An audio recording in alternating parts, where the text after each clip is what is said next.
Eu sou Thelma Gugel e esse é o podcast Palavra de Mulher, sua análise feminista da conjuntura. Apesar de sermos a maioria da população brasileira e cerca de 52% do eleitorado em nosso país, ainda somos poucas no parlamento. Representamos apenas 15% e no ministério apenas 11%. E lembramos também que ocupamos apenas uma vez a presidência da República. E todas lembramos aqui o que aconteceu com o mandato da presidenta Dilma, que foi vítima de um impeachment recheado de machismo.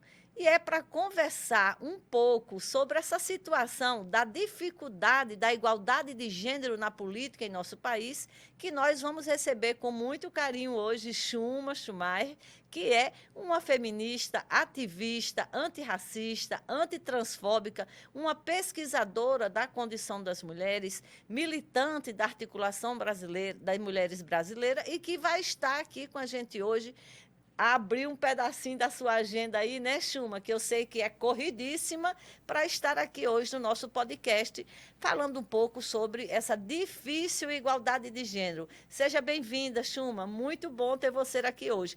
E eu também sei que você é muito ocupada, mas que nas suas horas vagas você gosta aí de dar umas divertidazinhas, né? O que é que você faz, Xuma, nas suas horas vagas? Oi, Thelma. Olá, gente. É um prazer enorme estar aqui conversando contigo. O que eu faço nas horas vagas?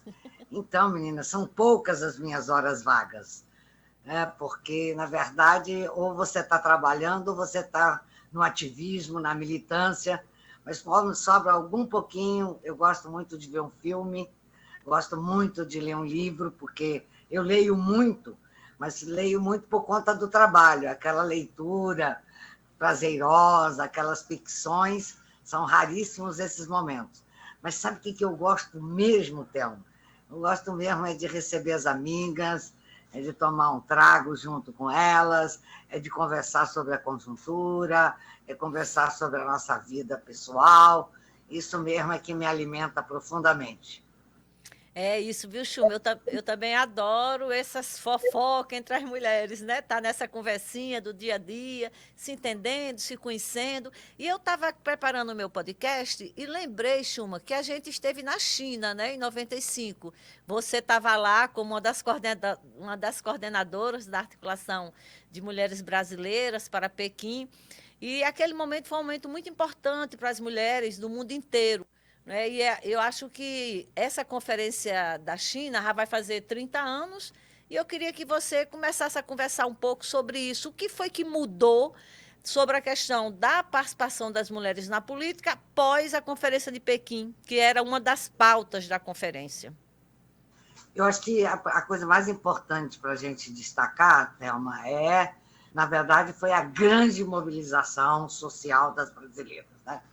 A gente era um período, na verdade, que a gente já tinha tido uma mobilização fundamental para a feitura da nossa Constituição, que eu acho que foi a movimentação do lobby do batom, onde no Brasil as mulheres de diferentes segmentos participaram desse processo, fomos vitoriosas, e depois, nesse momento, em 94, aliás, está fazendo 30 anos, né, nesse ano, que a gente lançou a articulação de mulheres brasileiras rumo a Beijing, né, que foi uma proposta de nos mobilizarmos, da gente articular e da gente escrever um documento dizendo: olha só a delegação brasileira, olha só o governo brasileiro, vocês que vão estar lá negociando têm que ouvir quais são as nossas necessidades e quais são as nossas propostas enquanto feministas antirracistas para viver melhor neste país. E foi assim que a gente construiu, de fato, um documento mobilizador, um documento escrito por muitas mãos, muitas vozes, muitas realidades, e para nós, brasileiras, foi bastante gratificante perceber que a delegação que nos representava, do oficial, na verdade, acolheu as nossas sugestões e o governo brasileiro fez bonito lá na China. Foi um governo que deu, inclusive, muita assistência para outras delegações de países da América Latina que tinha uma posição um pouco mais retrógrada, mais conservadora, e o Brasil liderou esse processo. Voltamos da China muito revigoradas, muito contentes de saber que foi uma estratégia que deu certo. E essa estratégia deu certo, Thelma, porque nós insistimos em dizer que tudo aquilo que é feito coletivamente, tudo aquilo que não é feito de cima para baixo, tudo aquilo que é feito em consulta, respeitando a opinião da diversidade de mulheres desse país, né, que é uma proposta do feminismo, quer dizer, quando a gente faz dessa maneira, a gente acerta muito, né? Então, essa é a grande lição que nós aprendemos. E depois disso, obviamente, que nós, a Articulação de Mulheres Brasileiras resolveu continuar, né? Era uma articulação que tinha um propósito, um tempo definido, e numa assembleia resolveu continuar. E um dos principais objetivos dessa articulação, naquele momento, em 95, 96, 97, foi de monitorar as políticas públicas e a implementação da Plataforma de Ação de Beijing. E nós fizemos isso muito bem, fizemos isso enquanto sociedade civil, fizemos isso participando de instâncias governamentais, onde a sociedade civil podia opinar, propor, fiscalizar, criticar, e eu acho que a gente teve alguns momentos muito interessantes, né? Um momento que eu diria assim, de certa conquista, porque também as nossas companheiras que voltaram para os seus estados, para os seus municípios, também estavam mais autorizadas, estavam se sentindo mais poderosas para enfrentar o poder local, para enfrentar o poder no seu estado, e nós todas juntas enfrentar o poder nacional. É óbvio que, como você disse na sua apresentação, cuidamos muito mais da implementação de políticas públicas do que, na verdade, de pensar, quer dizer, estava incluído, mas de estimular a participação das mulheres na disputa por esses espaços de poder. Inclusive, Chuma, eu lembro que esse período dos anos 90 foi um período de muito fortalecimento do movimento de mulheres, do movimento sociais, de maneira geral, no Brasil, né? Foi um período, a década de 90, de várias conferências, de vários processos de mobilização social em torno de temáticas que as mulheres estiveram sempre presentes, né? Então, acredito que essa conjuntura dos anos 90 nos ajudou a avançar na ocupação de espaços políticos e principalmente institucionais, mas mesmo assim nós ainda temos aí um grande vácuo quando falamos da representação política das mulheres. Ainda é difícil para as mulheres estarem dentro da política. O que é que você acha, Chuma, que dificulta mais essa presença das mulheres, não apenas nas candidaturas, mas também na ocupação de espaços de representação, de gestão de políticas públicas? Então, o que é que você acha que dificulta para as mulheres a conquista dessa representatividade? Então, Thelma, eu acho que são muitas as questões, né? Não é uma só, não. Eu acho que uma delas é de que, historicamente, culturalmente, a sociedade nos colocou para sermos as cuidadoras da vida, né? Cuidamos da vida das pessoas, não só da nossa vida. Então, acho que a primeira coisa é muito arraigado ainda de que política não é coisa de mulher. Por mais que a gente tenha desmontado essa falácia, ela ainda está introjetada em muitas mulheres, em muitas pessoas. Eu acho que essa é uma questão, como se esse mundo não fosse um mundo para mim, né? Porque, infelizmente, no Brasil, principalmente, esse lugar da política tem sido muito questionado, muito criticado, tem as experiências desse lugar liderado pelos homens brancos, né? Não é uma experiência que nos chama, que nos seduz tanto. Então, acho que essa é uma questão. A segunda questão é que, embora os partidos políticos falam e façam a sua propaganda usando as mulheres, chamando as mulheres, quando elas chegam no partido político, esse lugar, elas não são tratadas igualmente. Quando elas chegam no partido político e quando elas ousam ser candidatas, serem candidatas, né, elas também enfrentam uma desigualdade imensa, porque lá dentro já tem os donos do poder, né, aquela combinação feita entre quem é a prioridade deles, com quem que eles gostam mais de fazer conchavos, né, com quem eles gostam mais de fazer impactos, negociatas e etc. Então, quando elas entram, elas também têm uma dificuldade imensa para vencer o patriarcado, o machismo, o racismo que ainda, infelizmente, impera dentro dos partidos políticos. E terceiro, às vezes a gente também tem a própria sociedade, talvez em o lugar onde a gente vive, no nosso quarteirão, as nossas vizinhas, o nosso bairro, a nossa própria cidade, tem dificuldade de nos acolher, tem dificuldade de aceitar essa mulher que ousou sair daquele lugar que nos colocaram um dia apenas como cuidadoras, como mães, como donas de casa, como esposas. E nós somos isso, mas somos muito mais que isso. Nós também queremos construir essa nação democraticamente, nós também queremos construir essa nação para todas as pessoas, nós queremos levar aquilo que nós fazemos cotidianamente, que é a administração doméstica, que é o cuidado, que é salvar vidas, nós queremos levar para um público maior. Nós temos essa experiência, porque nós fazemos isso. Então, eu acho que é preciso as mulheres, em geral, qualquer mulher, acreditar numa outra mulher, apostar numa outra mulher, saber da importância que é você ter na Câmara Municipal, na Assembleia Legislativa, no Congresso Nacional, um equilíbrio.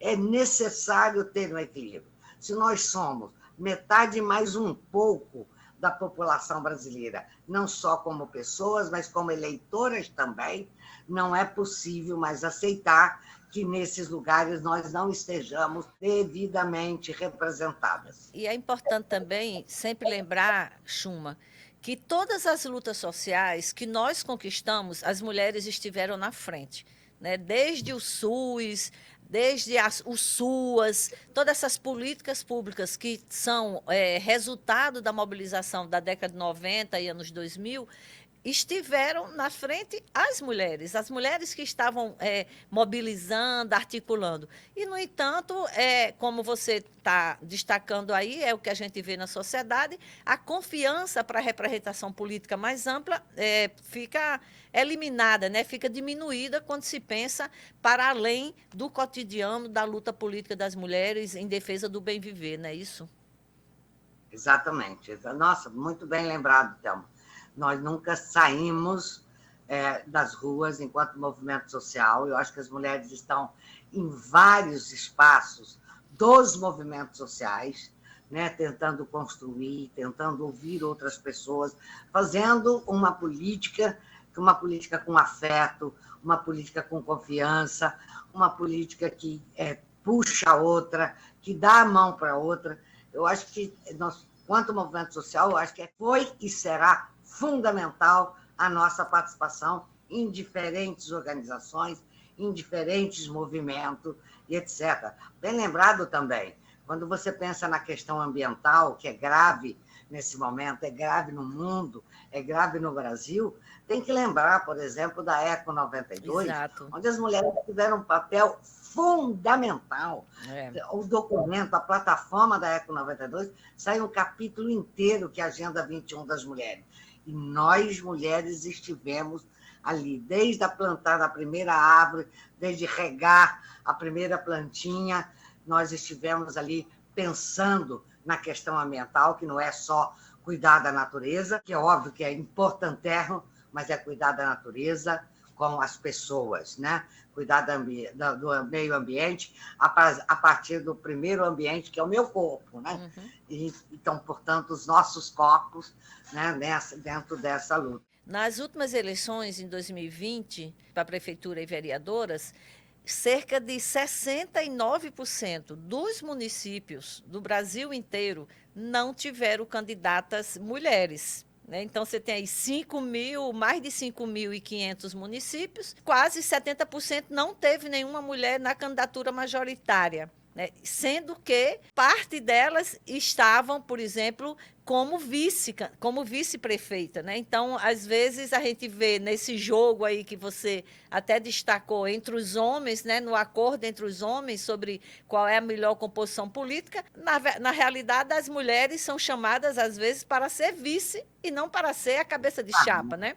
Aqui em Mossoró mesmo, nessas eleições agora de 2024, nós estamos vendo isso, né? Nós temos aí 2 candidaturas que são homens que estão na cabeça e mulheres como vice. E isso, existe uma tendência para isso. E como é que você analisa isso, Chuma? Quer dizer que a gente serve para ser vice, mas não serve para ser cabeça de chapa? Além dessa dominação do machismo, você teria um outro elemento para destacar nesse fenômeno, minha cara?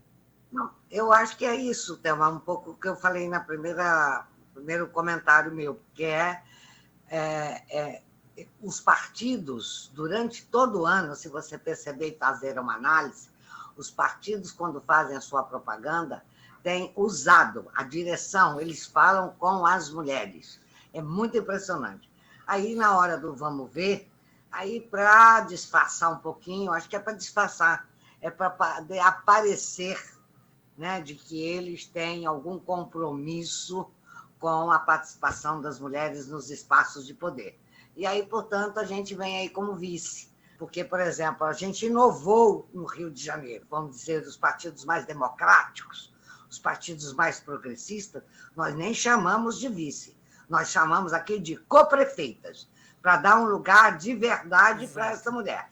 Já que ela sai como candidata a vice, já que ela foi escolhida para ser vice, ela não é uma vice cada vez em quando for possível. Não. Aqui nós chamamos de coprefeita, ou seja, uma administração, quer dizer, esse é sonho, né? Não aconteceu. Uma administração conjunta, compartilhada, já que faz a campanha eleitoral entre os dois, já que usa as mulheres nesse lugar de vice, se for eleitas, elas vão ocupar também a gestão pública municipal.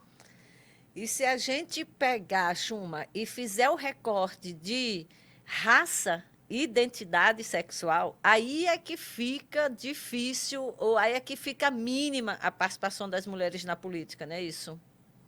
Exatamente. E você pode até ver, né, foi feita uma lei que tentava facilitar ou melhorar um pouquinho a participação das mulheres negras nos espaços de poder, nas suas candidaturas. Caiu essa política, né, que era uma política de cotas, que favorecia um tiquinho.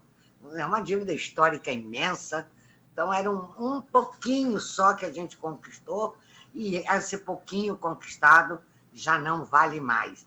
Então, eu acho que a dificuldade para as mulheres e para as mulheres negras só tende, nesse momento, ficar mais difícil ainda. Mas eu acho, Thelma, que a gente está aqui numa conversa, e eu espero que esse podcast, eu tenho certeza, Palavra de Mulher, vai chegar em vários horizontes.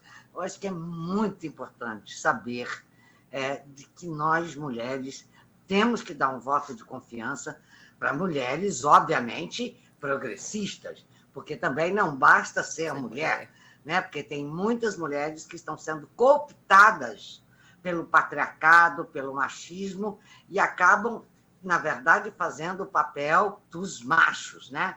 Tendo posturas antidemocráticas, fazendo propostas onde a população não está incluída, enfim, tendo acordos com a classe dominante. Então, não é porque somos mulheres que somos todas maravilhosas. Somos muitas maravilhosas, mas tem muitas que se perderam aí nesse caminho e está aí, na verdade, favorecendo o patriarcado. Então, a gente tem que prestar atenção no nosso voto, dar um voto de confiança para as mulheres progressistas, para as mulheres que têm a propósito firme, contundente de fazer uma gestão que vai atender a população em geral. Inclusive, Xuxa, você fala... Chuma, Xuxa, olha. Tá longe. Ei, Chuma, inclusive, minha cara, você falou aí, me chamou a atenção também sobre essa ofensiva da extrema-direita em nosso país, né?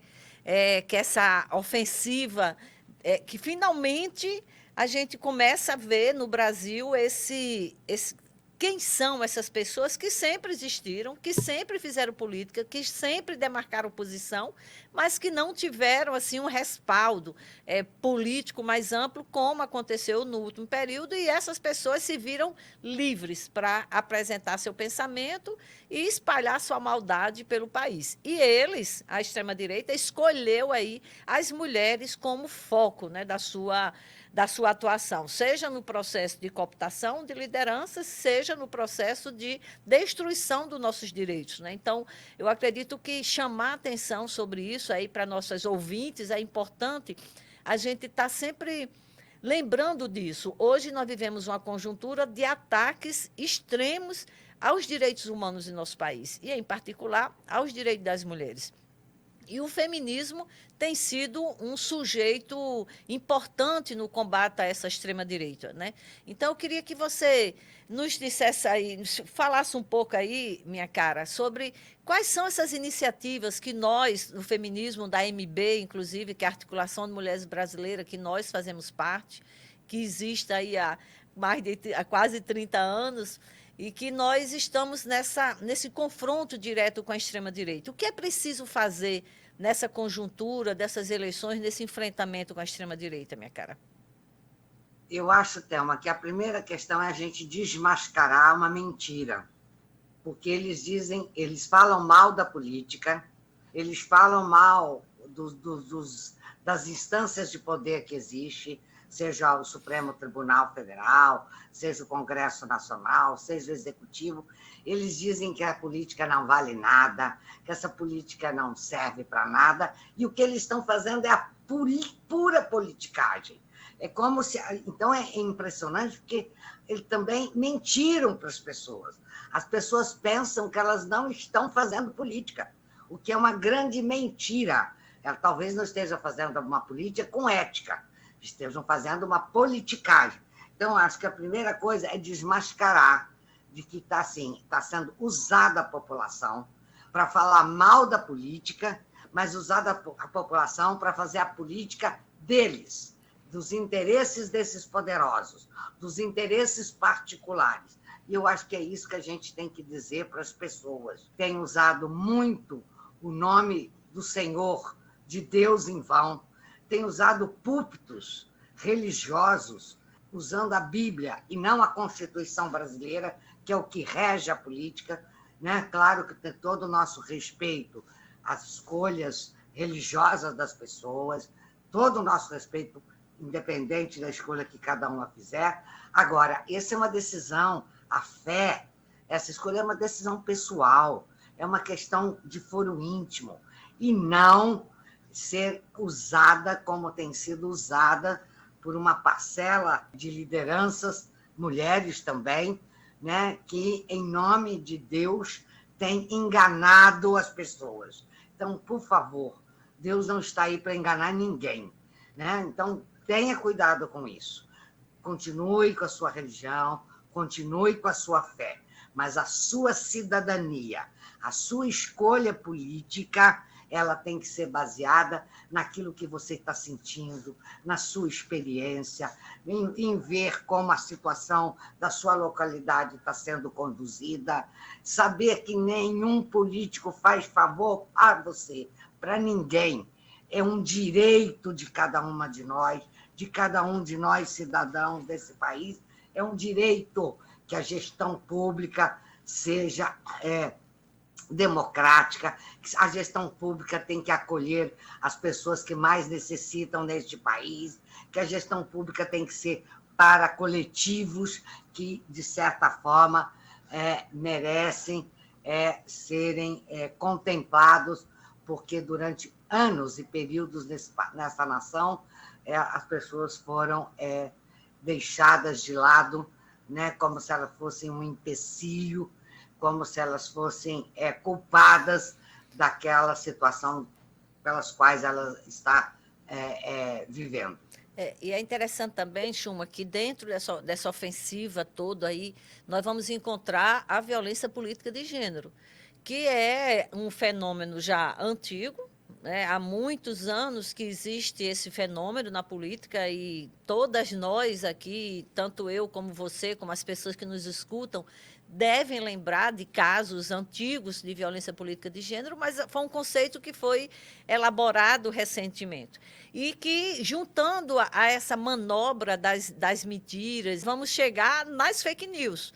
E articulando isso com a violência política de gênero, muitas vezes as mulheres se veem desempoderadas para enfrentar esse trator, né, que são aí as campanhas a partir das mídias, a partir do fake news, consolidando essa política de violência de gênero sobre as mulheres, que eu acho também, Chuma, eu penso que isso também dificulta muito a presença das mulheres na política, que se sentem inibidas de ter, de repente, sua vida pessoal, sua vida política vasculhada e muitas vezes envolvidas em mentiras e fake news, né? Acho que isso também retrai um pouco a vontade política das mulheres de estar na disputa eleitoral. Não tem a menor dúvida, e não tem a menor dúvida que a gente está chamando. O que está acontecendo agora é que a gente conseguiu nomear um fato que já acontecia há muitos anos. Eu me lembro agora, Thelma, por exemplo, na época da Constituinte, que nós fomos muito vitoriosas, que toda a nossa movimentação deu certo, mas você pode imaginar o que passou aquela bancada de mulheres do Congresso Nacional, porque foi um fato inédito que as mulheres, independente dos partidos políticos que elas foram eleitas, quando elas chegaram no Congresso Nacional por uma ação muito bem feita do Conselho Nacional dos Direitos da Mulher, elas se juntaram e foi feita a bancada feminina do Congresso Nacional. E elas passaram a apresentar projetos coletivamente. Olha que jeito lindo e bacana de ser. Então, se eu apresentava um projeto, quem assinava, as outras 25 deputadas assinavam embaixo do meu projeto. Se você apresentava um outro projeto, nós outras assinávamos embaixo. Então, era uma estratégia de apresentar coletivamente. Você sabe que tinha algumas mulheres que eram lideranças dos seus partidos políticos no Congresso Nacional. Quando os machos, quando os homens, os donos dos partidos, viram que as mulheres tinham se juntado, que era um poder, embora só 25 mulheres no Congresso Nacional, mas elas criaram um poder estrategicamente de ação coletiva, elas passaram a perder isso.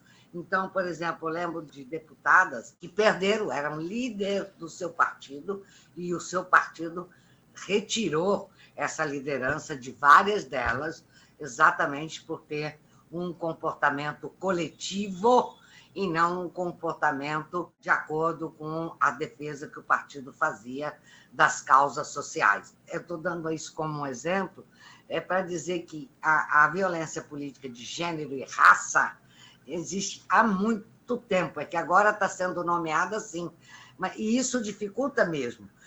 Por exemplo, muito recentemente, nós temos companheiras nossas, deputadas federais do Congresso Nacional, que teve uma experiência de 4 anos, num mandato lindo feito vou dar aqui o nome, pela deputada federal Áurea Carolina, pelo PSOL, fez um mandato lindo, um mandato participativo, mas a pessoa adoeceu porque a política, como diz, não é para qualquer um, entendeu? Quer dizer, ou seja, chegou e ela decidiu não continuar, claro, continuou fazendo política no movimento social, mas decidiu não se recandidatar outra vez. Então, isso também acaba passando para algumas mulheres a tremenda dificuldade que é se manter nesse espaço de poder, muitas vezes violento e muitas vezes desrespeitoso com as mulheres negras, com as mulheres lésbicas, com as mulheres trans,